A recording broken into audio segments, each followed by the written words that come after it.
Shri Vinayak Suzuki सिंधुदुर्गचे अधिकृत विक्रेते Shri Vinayak wheels private limited या उन्हाळ्यात सुझुकी सोबत लॉंग ड्राईव्हचा आनंद घ्या आणि मिळवा खात्रीशीर आकर्षक भेटवस्तू। पत्ता प्लॉट नंबर 92 MIDC तालुका कुडाळ जिल्हा सिंधुदुर्ग। संपर्क 94 23 98 97 81 94 23 98 97 83 आणि 86 05 58 63 76। कुडाळ तालुक्यातील वालावल इथं मुसळधार पावसामुळे मोठी दरड कोसळली आहे। येथील मुहुर्तळी वाडीत ही घटना घडली आहे। एका स्थानिक रहिवाशाचं घर यामुळे थेट धोक्यात आलंय।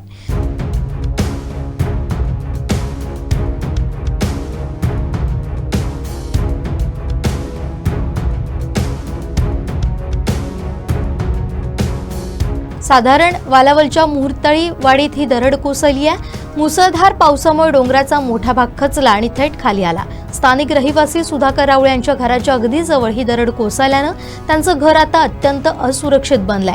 धक्कादायक बाब म्हणजे या घरात लहान मुलांसह 4 सदस्य राहतात।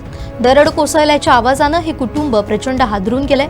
सुदैवाने यात कोणतीही जीवितहानी झालेली नाही, परंतु संपूर्ण कुटुंब सध्या प्रचंड भीतीखाली आहे। जिल्हा परिषद सदस्य रुपेश पावसकर यांनी घटनास्थळाची पाहणी केली।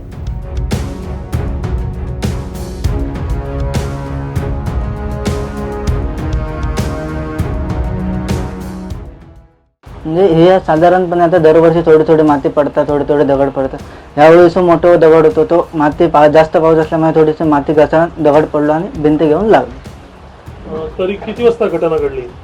तरी 10:30 सव्वा 11 म्हणजे 10:30 दरम्यान धरली। या संदर्भात प्रशासकीय लेवलवरून काही माणसं काय येऊन गेली आहेत का, भेट देऊन गेली आहेत? हा, पोलीस पाटील, सरपंच आणि तलाठी। 10 वाजता माती आली, दगड आला खाली आणि भीतीला येऊन असा टेकला आणि ही दरवर्षीच अशी पडत असते। यावर्षी जरा जास्त हे झालं।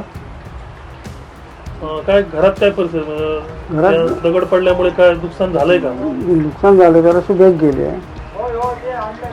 बाकी कसं काय दरवर्षीच चालू असतं। सरपंच, पोलीस पाटील बघून गेले, सरपंच आले होते। ते 10 10:30च्या दरम्यान घडली। 11 वाजले असतील। म्हणजे पहिली थोडी कालपासूनच माती पडत होती। काल थोडी 1-2 दगड पडले, छोटे दगड पडले आणि नंतर मग सकाळी थोडी माती पडत होती। त्यानंतर मम्मी आमची आतमध्ये बसलेली, तिला वाटलं काहीतरी माती पडते म्हणून ती बाहेर आली तर तो मोठा दगड होताच त्यावरती, तो खाली पडला, तो भिंतीला येऊन आपटला। भिंतीला आमच्या तडे पडले सगळं। म्हणजे आमचं ते स्टँड होतं भांड्यांचं, ते पण पूर्ण पडलं खाली। म्हणजे एवढं नुकसान झालंय आमचं। आमची नुकसान भरपाई पण द्यावी या सगळ्यांनी, असं म्हणजे सरपंच वगैरे आलेले बघायला, कंप्लेंट केली आहे त्यांनी। नुकसान भरपाई द्यावी हीच आमची अपेक्षा आहे, बाकी काय नाही। अजूनही जास्त पाऊस पडतो? अजूनही पडतोय पाऊस जास्त, वरती आहेत अजून दगड, ते पण पडू शकतात। मग त्यांनी संरक्षक भिंतची पण काहीतरी व्यवस्था करावी काय, या सगळ्यांनी असं वाटतंय आम्हाला।